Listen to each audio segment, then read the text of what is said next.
You type a website address into your browser and nothing loads.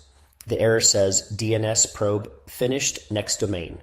Something broke, but what? That error is DNS failing. And once you understand what DNS actually does, that message stops being cryptic. DNS stands for Domain Name System. It's the internet's phone book. When you type google.com into a browser, your computer doesn't actually know where Google lives.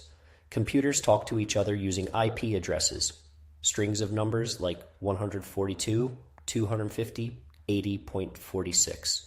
DNS is the system that translates the human-readable name you typed into the numerical address your computer needs to make the connection. Think of it like this. You want to call a restaurant. You know the name, not the number. You look it up in a directory. DNS is that directory, running automatically, invisibly, every time you visit a website. Every request your browser makes, loading a page, sending an email, streaming video, starts with a DNS lookup. If DNS is broken, nothing works, even if the actual server is running perfectly. That's a critical distinction. Engineers encounter this constantly. A company migrates their website to a new server with a new IP address. They update their DNS records. But for the next few hours, some users still hit the old server. Why? DNS records are cached, stored temporarily, and not every device has refreshed yet. That window of inconsistency is called DNS propagation delay.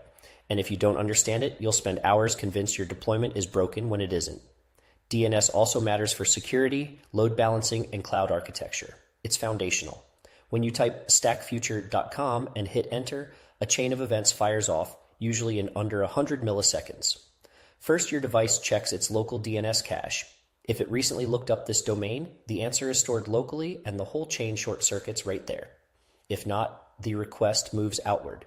Your device contacts a DNS resolver, typically provided by your internet service provider or a public one like Google's 8.8.8.8 or Cloudflare's 1.1.1.1.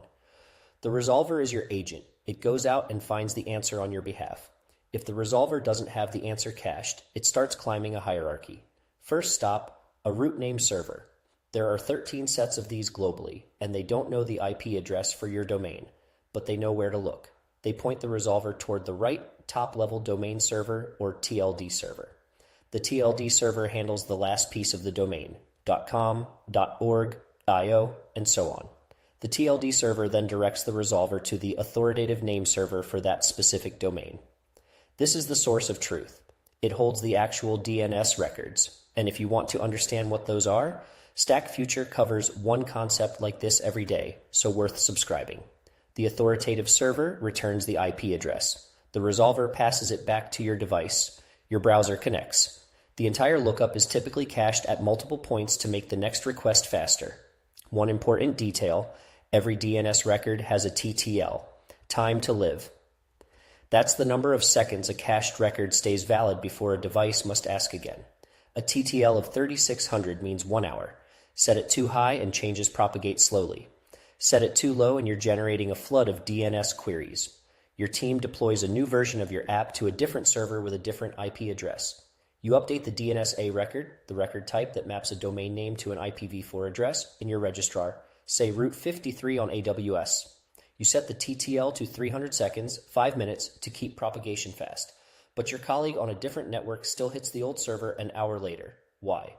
Their ISP's resolver cached your old record when the TTL was still set to 86,400, 24 hours from your previous configuration. Their resolver won't requery until that cache expires. The fix going forward, lower your TTL to 300 before any planned migration. Give it a day to propagate. Then when you make the change, stale caches expire within minutes, not hours. DNS is the translation layer that converts human-readable domain names into IP addresses, using a hierarchy of servers to find the authoritative answer. When something breaks, slow propagation, unreachable sites, DNS is often where you start looking. Next up, monolith versus microservices. What's actually different between them and when each approach makes sense. If this breakdown was useful, hit the like button. It genuinely helps more people find the channel.